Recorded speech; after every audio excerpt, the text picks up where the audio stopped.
Hi, this is Weekly Reflections, and I'm Nancy Joy.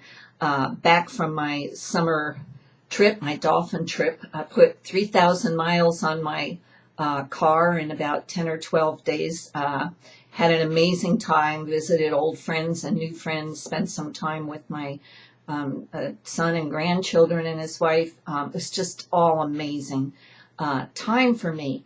But the actual summer solstice dolphin trip, we had an amazing experience. I keep using that word. I got to find a new one. Huh? We had an incredible experience happen. And for me, it was real tangible and touchable. We all know that we have been experiencing something so terrific and wonderful inside ourselves, and yet our outside world is so chaotic. And it's been talked about, probably over talked about by everybody, by every channeler, by every reader, by yourselves. It's this phenomenon, but we have this tangible. I definitely had this tangible experience, and I think my dolphin pod, each in their own way, did also. This time, that was such a validation. And as one of the pod members, Peggylynn Rivera, said in her dolphin blog, how'd she put it? She said, "I'm feeling more and more comfortable in the Alice in Wonderland world, with very little care as to how crazy I must appear." And that took me on a journey of what actually happened. We landed in Bimini and stepped onto the Indigo boat in the midst of a tremendous chaos and very uncomfortable energy that was going on with the crew and with the captain. And these things happen. They're a family, and they were in their dysfunction full blown. And the 8, eventually 9 of us stepped into that. And because of this, on our first day where we actually made it out, we missed almost a day and a half because of this chaos. I stayed back on the boat to watch everyone swimming in the water with the dive person, the crew person that was there to assist everyone, so that we could spot if there were any problems. Also, keeping an eye on what the dolphins were doing while the captain was driving the boat. So the crew was short, and we compensated. But for me, it turned out to be an amazing experience, because I had never stood way up on one of the decks of the boats looking down on the pod of people swimming with the dolphins. And it was really a gift to me, a very incredible experience. But probably 2.5 to 3 hours I was in the very hot sun watching them.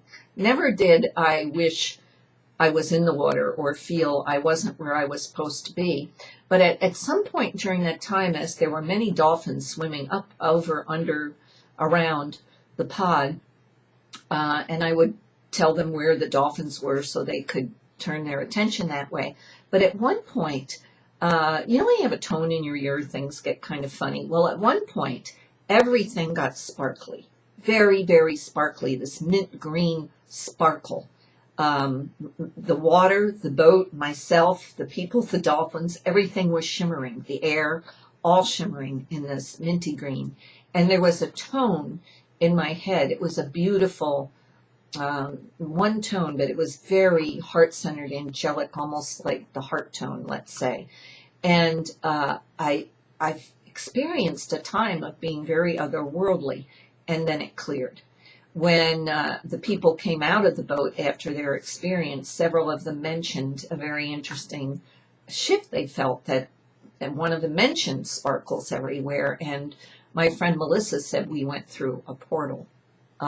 Now, timeline, portal, new frequency, it doesn't matter. Something amazing did happen. And from that moment on, this pod of 9 went into a sacred heart space as a group, and each individually, I'm sure, that was so clear, and that was in such a vibration that all the stuff going on around, we observed, we laughed, we could see it happening, but we no longer were in that chaos. We had truly shifted.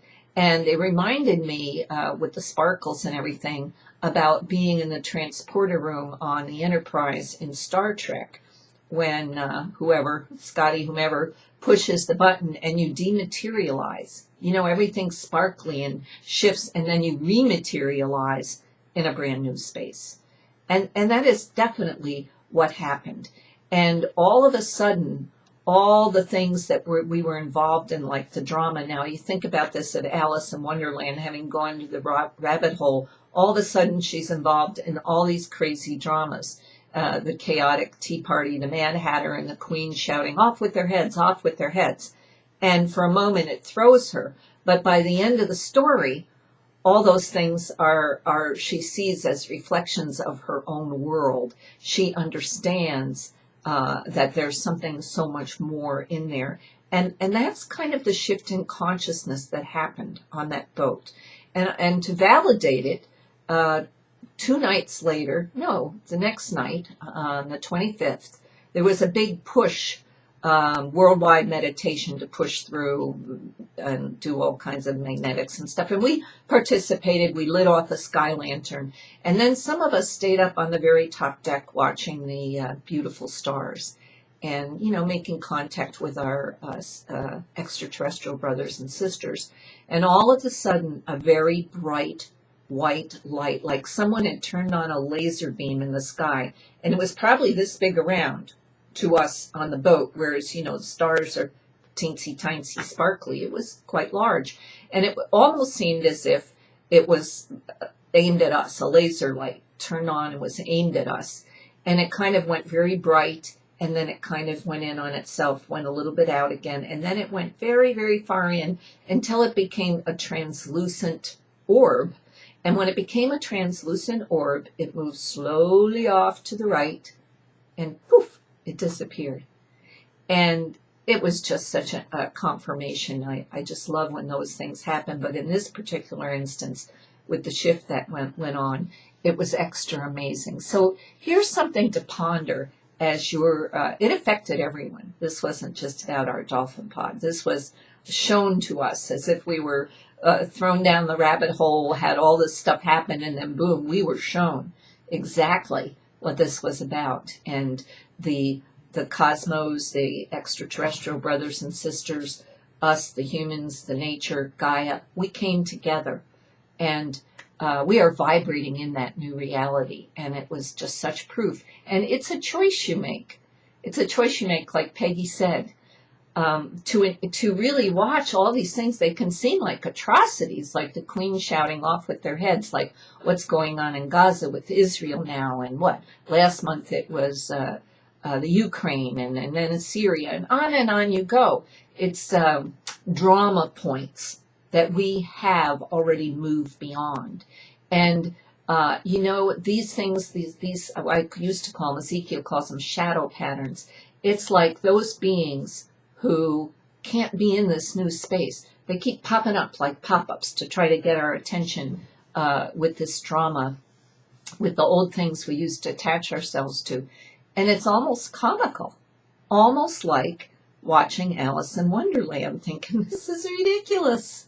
This is really ridiculous.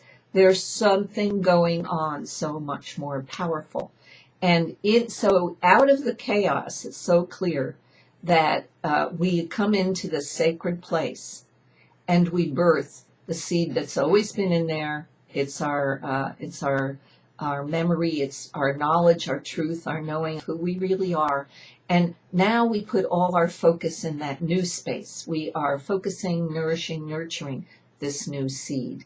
And this becomes then our reality, the new reality. So it was the summer solstice portal, as far as I'm concerned. The spotted dolphins took us through, and now it's up to each and every one of us to make a choice where you're going to put your focus and what you're going to nourish in your life, because the new is blooming in each and every one of us, and it is reflecting our own magic and our own truth. So have a great week this week. Full super moon was the 12th. There's going to be 2 more, I think August 10th and September, not sure, might be 9th. Super moons to guide us. Jupiter this week goes into Leo, and for the next 2 years, wherever it is in your chart, it's good fortune and good luck and wonderful things, expansive, wonderful things happening. So have a great week. Catch the magic. We'll see you again next week. Bye.